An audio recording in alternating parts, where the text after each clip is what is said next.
Let's do question number 16th of exercise 7b, that is triangle. Question number 16th is ABCD is a quadrilateral. ABCD एक quadrilateral है in which AD is equals to BC. AD BC के equal है. If PQRS be the midpoint of AB, AC, CD and BD respectively. P हमारा AB पे midpoint है, AC पे हमारा Q midpoint है और CD पे हमारा R मिड पॉइंट है और BD पे हमारा S मिड पॉइंट है. तो हमें ये शो करना है PQRS रोम्बस है. तो रोम्बस की एक अगर सारी साइड्स इक्वल और पैरेलल प्रूव हो जाएं तो हम प्रूव कर सकते हैं कि ये रोम्बस है, राइट. तो कैसे करेंगे, हमें क्या क्या गिवन दे रखा है वो लिख लेते हैं. गिवन दे रखा है हमें कि AD BC के इक्वल है and PQRS are the midpoints of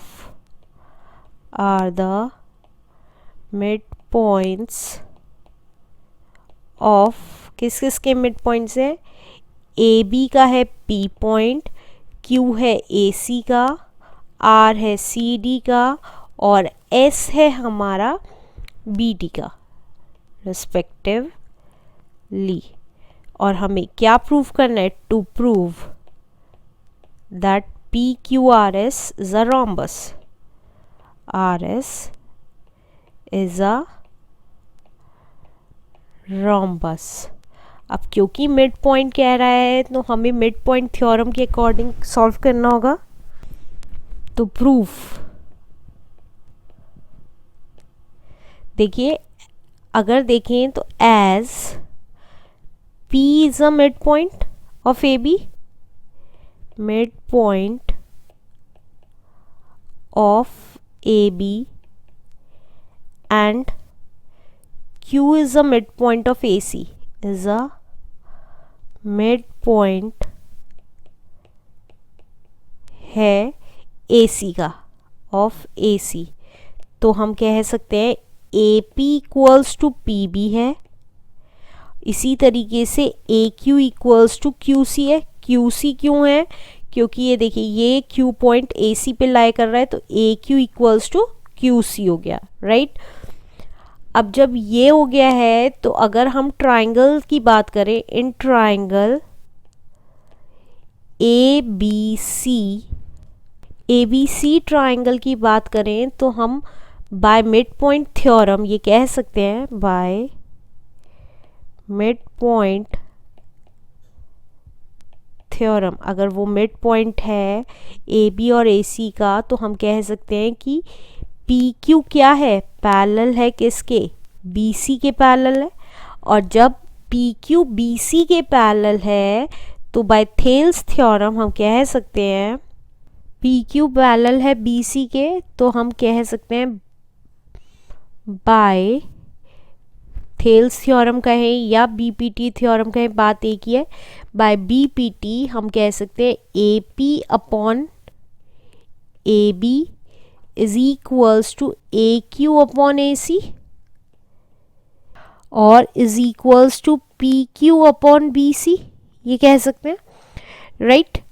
अब अगर आप देखेंगे, अगर हम इसकी वैल्यू निकालें, AP अपॉन AB कितना बैठा है, AP अपॉन AB.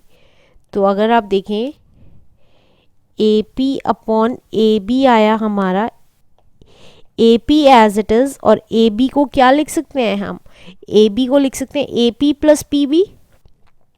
तो हमने लिखा AP प्लस PB. क्योंकि ऊपर AP है तो हम PB को भी AP में चेंज कर सकते हैं. क्यों, क्योंकि AP PB के इक्वल थी. फिर से बता रही हूँ, क्योंकि P मिड पॉइंट था तो AP PB के इक्वल थी. तो क्योंकि ऊपर यहाँ पे AP है तो हम PB को AP ही चेंज कर सकते हैं, क्योंकि PB और AP इक्वल थी. तो मैंने इसको लिख लिया AP upon AP plus AP, और वी कैन से दैट ये आ गया AP upon twice of AP. तो AP कैंसिल हो गया तो ये आ गया 1/2.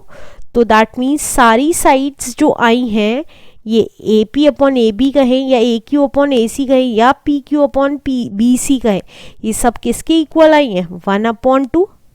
तो मैंने कहा A P upon A B is equals to A Q upon A C is equals to P Q upon B C. ये किसके इक्वल आ गई? 1/2 के। अब हमें ये लेना है, हमें क्या प्रूव करना था? P Q R S rhombus है, तो हम पी क्यू वाली ले लेते हैं, ये ले लेते हैं। तो हम कह सकते हैं P Q upon B C कितना आ गया? हाफ आ गया। तो हम कह दिया पी क्यू इक्वल्स टू, ये बी सी इधर चला गया, हाफ ऑफ बी सी है, राइट। अगर हम इस ट्राइंगल की बात करें, ए बी सी ट्राइंगल के, तो हमें ये पता चल गया कि पी क्यू जो है हाफ ऑफ बी सी है, राइट। इसी तरीके से अगर हम हर एक ट्राइंगल की बात करें, कौन कौन से ट्राइंगल की बात करेंगे, अब हमें पी क्यू का पता चल गया। अब क्यू एस देखें तो किसके पैरेलल है? ए डी के पैरेलल है। तो क्यू एस अगर ए डी के पैरेलल है और हमें पता है बी सी और ए डी आपस में क्या है? इक्वल है। तो हम यहाँ पे भी लिख सकते हैं कि P Q equals to half of A D है, ए डी है। Why? Because B C is equals to A D given है, राइट। तो P Q half of B C भी है और हाफ ऑफ ए डी भी है। अब इसी तरीके से अब हमें क्यू आर देखना है। क्यू आर किसके पैरेलल दिख रहा है? हमें ए डी के। तो हम कह सकते हैं similarly Q R is half of A D. तो हमने कहा सिमिलरली इन ट्राइंगल, कौन से ट्राइंगल की बात की हमने? ये देखिए क्यू आर ए डी के पैरेलल है, तो सी डी ए की बात की। सी डी ए में हमारा क्यू आर पैरेलल है ए डी के। तो हेंस हम कह सकते हैं कि क्यू आर क्या है? हाफ ऑफ ए डी है, हाफ ऑफ ए डी है, राइट। इसी तरीके से हाफ ऑफ ए डी कहें या हाफ ऑफ बी सी कहें, बात एक ही है। अब इसी तरीके से एक पी क्यू की वैल्यू निकल गई, क्यू आर की वैल्यू निकल गई। अब देखिए कौन से ट्राइंगल की बात करेंगे।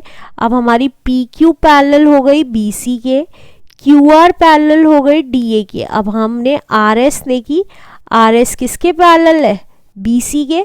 तो बी सी डी की बात करें, सिमिलरली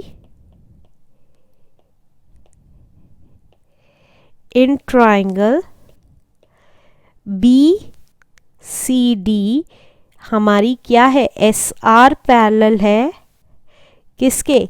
बी सी के।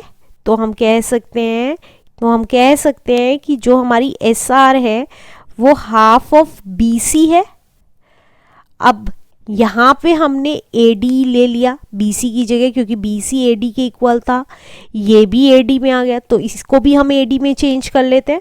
तो हमने कहा एस आर भी हाफ ऑफ ए डी है। क्यों? बिकॉज बी सी किसके इक्वल था? ए डी के इक्वल था, राइट। अब हमारी तीन साइड्स इक्वल आ गई हैं, पैरेलल आ गई हैं आपस में। अब हमारी एस पी देखें तो किसके पैरेलल है? ए डी के। तो हमने ट्राइंगल बी ए डी लिया। तो सिमिलरली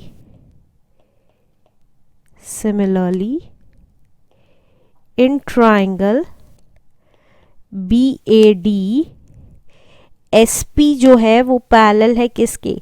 डी ए के या ए डी के। तो हम कह सकते हैं एस पी जो है हाफ ऑफ ए डी है या डी ए है, राइट।